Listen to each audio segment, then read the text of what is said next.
محمد صلى الله عليه وسلم.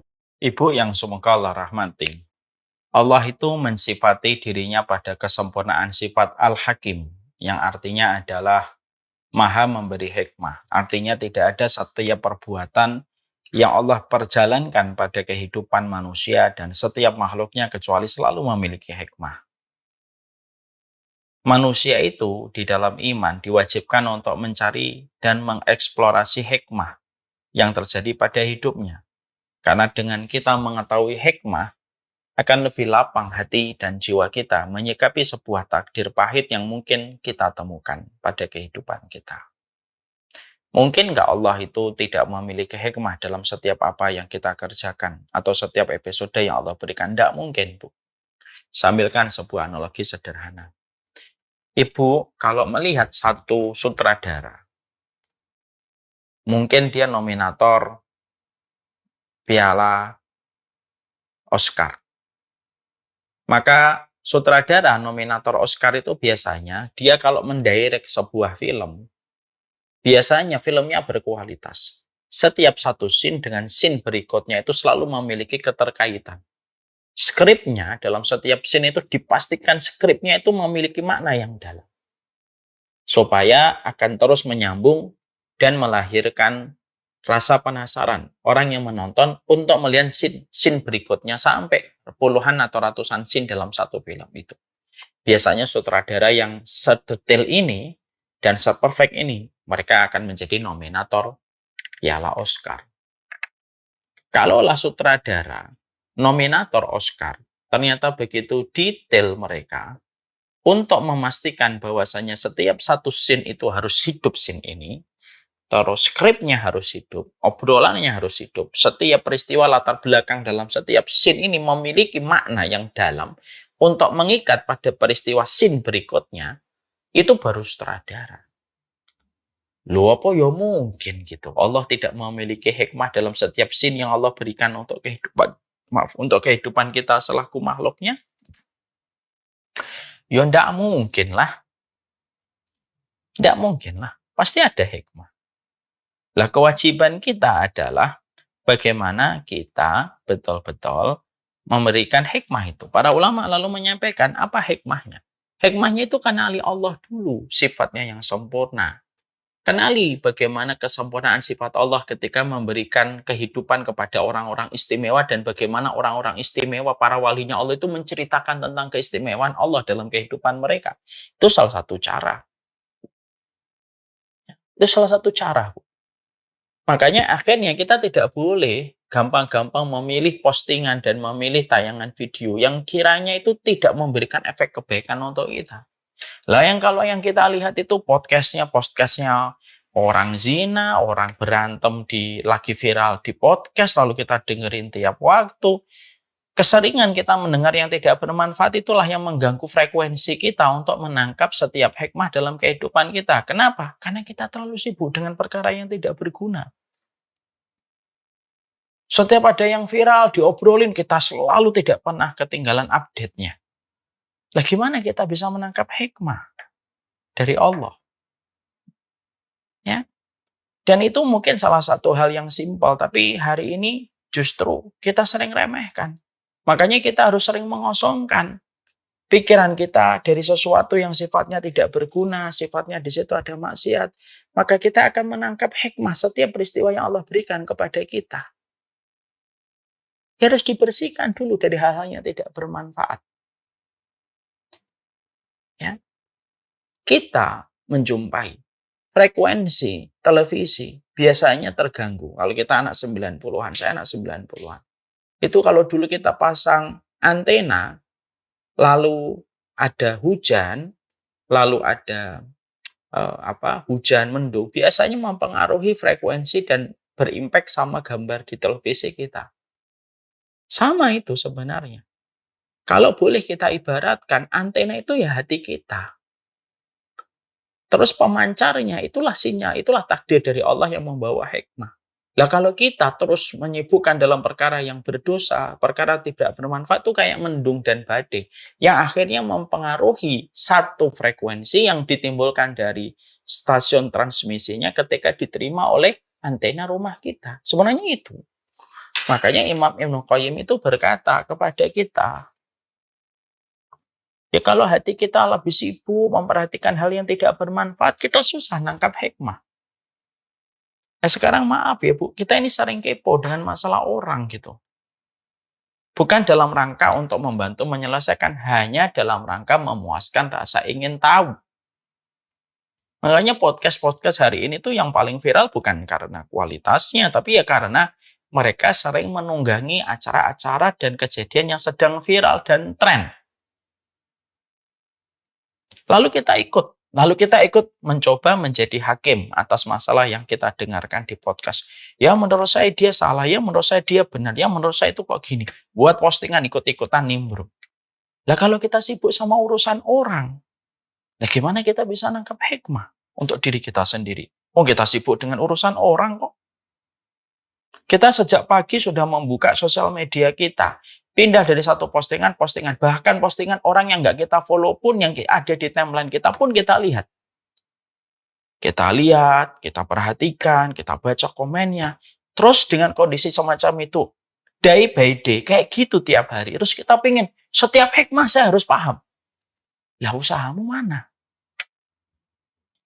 Usahanya mana? Kan begitu. Ada anak kita, Ibu, sibuk dengan gengnya atau kelompok yang dia senangi lah ketika SMP. Ketika dia sibuk dengan gengnya, kita ngomong apa aja, mungkin nggak didengerin. Ketika pada satu waktu dia lagi kebentur masalah, dia ngadu ke kita. Bu, kok gini. Kita kan ngomong, kamu sih sibuk terus sama urusan teman-teman gengmu itu. Ibu udah ngasih tahu tapi nggak pernah kamu perhatikan apa yang omongan ibu. Coba deh kamu sekali-kali tuh merhatiin omongan ibu untuk kebaikan kamu sendiri. Kan biasanya begitu. Nah, itu simpelnya kayak gitu. Kenapa sih kita itu diperintahkan di dalam sunnah? Nggak usah ikut-ikutan urusan orang. Ya kalau kamu ada sesuatu yang tidak beres, sudahlah doakan. Tidak usah terlalu banyak mencampuri urusan orang, mengintervensi urusan orang. Dan tidak usah ingin tahu terhadap setiap persoalan yang terjadi pada orang lain. Kenapa? Supaya kamu bersih antenamu untuk menangkap setiap frekuensi dari transmisi setiap takdir yang Allah kirimkan untuk kita. Ini saya bicara tentang kondisi yang sedang terjadi di masyarakat kita ya Bu ya. Itu mungkin jadi salah satu di antara masukan dan kritikan untuk saya, untuk kita semuanya. Tidak semua perkara itu harus tahu kita, dan kita tidak dituntut untuk pintar dalam setiap peristiwa yang viral. Justru semakin bodoh terhadap peristiwa yang viral itu semakin berkah kita, karena kita tahu apa yang harus kita maksimalkan untuk kehidupan kita. Lah kalau kita sudah menuntut diri kita, yang viral saya harus tahu,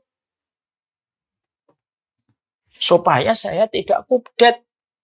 Nah, kita sudah mendefinisikan kualitasnya sudah salah. Kalau kualitas kita hanya sebanding dengan kualitas kita mengetahui persoalan orang, ya susah lah. Akhirnya apa impact-nya? Ya kita susah menangkap bagaimana diri kita pada setiap hikmah yang Allah kirimkan. Kenapa? Karena artinya storage data di pikiran kita itu sudah penuh dengan hal-hal yang nggak penting. Handphone itu, iCloud-nya, kalau saya terbiasa untuk menaktifkan di setiap grup saya paling sedikit saya ngikutin grup. Itu kalau kita mengaktifkan grup di sini, lalu kita lupa untuk men-turn off supaya tidak langsung mendownload setiap file dan gambar. Akhirnya setiap gambar masuk ke handphone saya, masuk ke iCloud saya. Apa yang terjadi? Pas ketika saya butuh aplikasi penting untuk saya, dia bisa ditampung sama handphone. Kenapa? Sudah terlalu penuh dengan file dan data yang tidak penting. Apa yang kita harus lakukan supaya file aplikasi itu bisa kita download? Kita harus berani mendelete semua file yang nggak kita butuhkan. Kita akhirnya apa? Sebelum mendownload satu aplikasi yang sangat kita butuhkan, semua gambar-gambar tidak penting yang kita sudah pernah lihat atau yang nggak pernah kita lihat, kita hapuskan semuanya. Baru aplikasi penting, baru kita bisa masukkan. Sesederhana itu analogi. Gimana saya bisa menangkap hikmah, Ustaz? Sudah, jangan diisi storage pikiran kita itu dengan hal-hal yang menurut kita itu ya tidak terlalu penting untuk kita. Kalau boleh saya menyampaikan, kita tidak dituntut untuk menjadi pintar dalam setiap hal yang viral. Ada artis ini begini, udahlah, nggak usah tahu itu malah bagus. Ignoring is blessing. Kadang-kadang nggak ngerti itu lebih berkah untuk kita. Kita akhirnya punya kemampuan untuk mendidik anak kita, mengisi dengan informasi-informasi yang bermanfaat. Ya, supaya pada kehidupan kita betul-betul akhirnya kita memahami apa yang harusnya menjadi kualitas dalam kehidupan kita. Sesimpel itu kok. Ya, makanya saya juga pernah bertanya sama dengan pertanyaan Ibu. Kenapa kadang kita susah nangkap hikmah ya? Jawabannya juga sesimpel itu ternyata. Gimana kamu bisa nangkap hikmah? Kamu biasakan pikiran kamu dengan segala macam yang nggak penting masuk kok. Timeline, kita jujur deh. Kita buka timeline aja sudah berapa ratus timeline akun yang kita perhatikan masuk ke kita. Setiap hari. All day kita sudah masukkan berapa timeline itu. Masuk itu nempel di sini. Setelah penuh, terus tiba-tiba ada satu peristiwa yang terjadi di sore hari atau siang hari kita dapat sesuatu, kita langsung bingung, ini hikmahnya apa ya gitu. Gimana kamu nangkap hikmah? Wong pikiranmu sudah penuh dengan apa yang kamu lihat hari ini kok. Itulah kenapa dalam kulturnya tazkiyatun nafs, saya sering sekali menyampaikan di dalam materi tazkiyatun nafs. Jangan terlalu banyak tahu. Tidak semua orang itu harus kita tahu. Makanya saya tuh paling tidak terlalu suka kalau harus nanggepin apa yang viral, apa yang viral. Saya bilang nggak semua yang viral saya harus tanggepin. Kalau udah diwakili sama Ustadz kan ya sudah. Selesai. Saya track aja sesuai dengan apa yang harus saya sampaikan dari kitab. Saya sampaikan urut. Ya sesekali boleh nyikapin hal yang dirasa perlu, bukan berarti tidak penting gitu. Tapi yang paling penting dari pelajaran itu apa? Kita tidak dituntut untuk pintar dalam suatu yang viral. Kita dituntut untuk pintar menangkap hikmah. Kita dituntut untuk pintar membaca takdir. Kita dituntut untuk pintar untuk mengerti petunjuk dan itu kita dituntut. Untuk ngerti yang viral itu kita nggak dituntut. Ya, ayo kalau kita saya pengen mudah memahami hikmah. Minimal sudah, jangan diisi pikiran kita, iCloud-nya pikiran kita, storage-nya pikiran kita itu dengan hal yang nggak penting dulu. Belajarlah untuk tidak terlalu peduli tentang apa yang sedang viral. Mungkin di situ Allah nanti akan ngasih berkah untuk hidup kita. Ya, sekarang setiap ada masalah, unik ya, di Indonesia itu setiap ada masalah itu yang paling ramai itu netizen. Wah, yang ini pro, ini kontra, ini pro dan kontra. Terus-terusan sampai masalah kehidupan rumah tangganya artis tuh ada yang pro suaminya, pro istrinya. Ada persoalan rumah tangga suami istri seorang artis itu istrinya nggak apa-apa. Yang bawel orang yang menjadi netizennya yang bawel. Saya bilang gimana sih kayak gini nih? Terus kalau kita terus membiasakan kultur yang semacam ini untuk sibuk dengan urusan orang, apakah kita langsung bisa mendapatkan kata, saya ingin nanti saya bisa membaca hikmah. Loh ditaruh di iCloud yang mana? iCloud-nya sudah penuh kok. Hikmahnya itu ditaruh di storage yang mana? Database-nya yang mana? Sudah penuh dengan data. Makanya kata Imam Ibnu Qayyim itu bagus banget. Ya, hati-hati untuk memasukkan sesuatu ke dalam pikiranmu. Kenapa? Karena itu sangat berpengaruh pada jalan hidup. Udahlah, nggak usah harus. Ini lagi viral gini. Saya pengen tahu, saya pengen tahu. Nggak semua kepo itu harus kita turutin. Apa yang terjadi sama keluarga ini, keluarga ini. Udah. Ya semoga kalau itu terjadi sesuai dengan kenyataannya, semoga Allah mengampuni mereka. Kalau ternyata apa yang saya ketahui dan apa yang saya dengarkan salah, semoga Allah ngampunin saya. Selesai kan? Gitu. Akhirnya apa nanti kalau sudah semacam itu, kalau sudah kepo sama urusan orang, akhirnya apa? perkara yang paling penting akan justru berantakan. Kapan anak itu biasanya akan nyesel? Ya ketika dia selalu dengerin kata gengnya, ketika ada kepentok masalah ternyata teman-teman gengnya nggak ada yang bantu. Biasanya orang tuanya kan ngomong, tuh kan, mama sudah ngomong sama adik, jangan gini, adik gini. Tapi adik nggak mau dengerin. Nah, itu yang kita harus pahami. Ya, seleksi di dalam menerima. Seleksi di dalam kita menerima. Kita ini punya hak yang paling besar. Kita punya hak prerogatif untuk menentukan ini saya baca, ini tidak saya baca. Ini saya terima, ini nggak saya terima. Kenapa? Pikiran juga ada batasannya. Kali kalau akhirnya dipenuhi dengan hal yang tidak bermanfaat, akhirnya itu apa? Yang menjadi tong sampah. Tong sampah itu dua. Tong sampah tidak ada yang paling buruk kecuali perut kita yang menampung makanan. Dan pikiran kita pun bisa menjadi tong sampah. Masuk semuanya, masuk ke dalam pikiran sini. Ditempatkan di sini-sini. Akhirnya apa? Kisah sahabat nggak pernah kita ngerti. Hikmahnya Ummu Sulaim nggak pernah paham. Tadabbur ayat nggak pernah kita mengerti. Tapi kita bisa fasih menyebutkan setiap problematika orang lain. Orang ini begini sama ini. Orang ini begini sama ini. Orang ini sama gini begini. Ini sama ini salahnya begini-gini. Ini salahnya begini-begini. Terus saja. Dan yang menjadi sedih itu apa? Kadang-kadang dakwah diseret-seret dalam masalah-masalah yang viral semacam ini gitu. Apa sih untungnya dakwah diseret dalam masalah-masalah viral itu? Dakwah itu membebaskan umat dari kebodohan. Supaya umat itu ngerti tentang hanya Allah dan hanya Rasul pada kehidupan kita. Supaya kita fokus yang menjadi kewajiban kita. Bukan apa yang tidak menjadi kewajiban kita.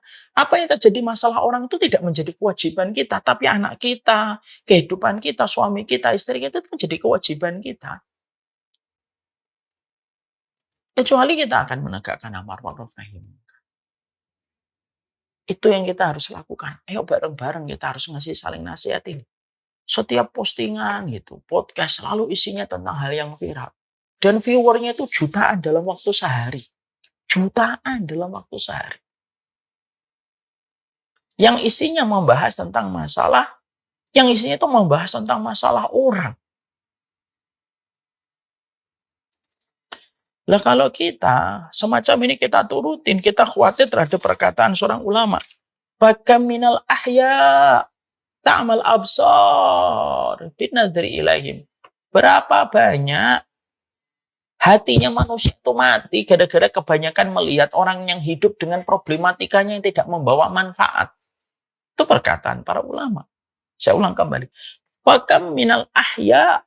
Berapa banyak orang yang hidup justru mematikan hati kita ketika melihat masalah mereka yang tidak memberi faedah untuk kita. Yang ngomong bukan saya loh ya. Ini bukan omongan saya, ini omongan juga ditujukan ke saya. Saatnya kita itu selektif. Kalau kita sudah selektif untuk menempatkan sesuatu kepada pikiran kita, selektif kita menjaga storage kita, iCloud-nya kita jaga, aplikasi-aplikasi bermanfaat bisa datang dalam kehidupan kita. Itu bisa masuk ke pikiran kita. Lah kalau iCloud-nya itu kompatibel untuk semua hal, coba aja ibu punya handphone, iCloud-nya penuh, semuanya akan punya dampaknya. Buka ini susah, buka itu susah, buka ini susah, lemot, lama, buka sesuatu jadi lambat. Nah itulah yang dimaksudkan oleh Imam Ibnu Qayyim di dalam kitabnya Syifa'ul Alil fi Masailil Qadha'i wal Qadar. Baca hikmah itu simpel sebenarnya. Jaga hubunganmu dengan Allah. Menjaga hubungan kita dengan Allah itu apa? Khalik itu prioritas, makhluk itu tidak prioritas. Saya terus terang, saya pernah menghadapi masalah cukup lumayan besar, Bu, berhadapan dengan makhluk ya. Tapi saya tahu saat itu ada satu ilmu yang saya praktekkan, ada yang saya baca. Kalau kamu sedang berhadapan dengan makhluk, sibukkan dirimu dengan Khalik. Ya saya praktekkan, saya nggak menjawab apapun, udahlah saya nggak jawab. Yang saya bisa lakukan ini sang Khalik. Ya memang salah, saya istighfar, saya bertobat. Kepada sang Khalik saya menjaga. Akhirnya kita bisa baca hikmah. Oh ternyata saya mendapatkan pernah takdir yang begini. Oh hikmahnya ini, hikmahnya ini, hikmahnya ini. Ya itu akan ketemu satu persatu. Hikmah itu selalu ada. Nggak mungkin hikmah nggak ada. Kalau hikmah itu nggak ada, dalam setiap peristiwa yang terjadi dalam hidup kita nggak ada hikmah. Berarti Allah itu tidak layak mensifati dirinya al-alim. Dan mustahil Rabb yang kita sembah yaitu Allah itu mustahil kalau Allah itu tidak alim. Kalau kita menyembah zat yang tidak alim, rugi kita ini di dunia akhirat ini. Tapi karena kita punya Rabb yang al-alim, al-hakim, kita tahu pasti ada hikmahnya. Gimana caranya? Sibuk dalam perkara yang bermanfaat. Ya, sosial media itu kadang membuat kita akhirnya bebannya tuh berat. Handphone tuh kalau pertama masih kosong, Bu, enak kita pakai. Tapi kalau sudah terlalu banyak data, susah dipakai. Ujung-ujungnya ganti handphone. Ini yang menjadikan kita akhirnya kita harus memahami betul. Maka sesungguhnya hal semacam ini yang menjadi teguran untuk saya, teguran untuk ibu, teguran untuk kita semuanya. Gelas kosong. Gelas kosong itu mudah untuk menerima sesuatu. Ya? Maka kalau boleh saya ambil sebuah quote. Kalau ingin membaca hikmah, kosongkan gelasmu. Insya Allah kamu akan mudah membaca hikmah. Dan saya akan mudah membaca hikmah. Syaratnya, kosongkan gelasmu. Nggak ada perkataan kalau nggak ada yang viral, yang trending, yang nggak manfaat. Nggak usah dimasukkan ke gelasmu. Supaya tidak menghalangi air bersih yang kamu butuhkan. Maka nanti kita akan mudah untuk memperbaiki hikmah.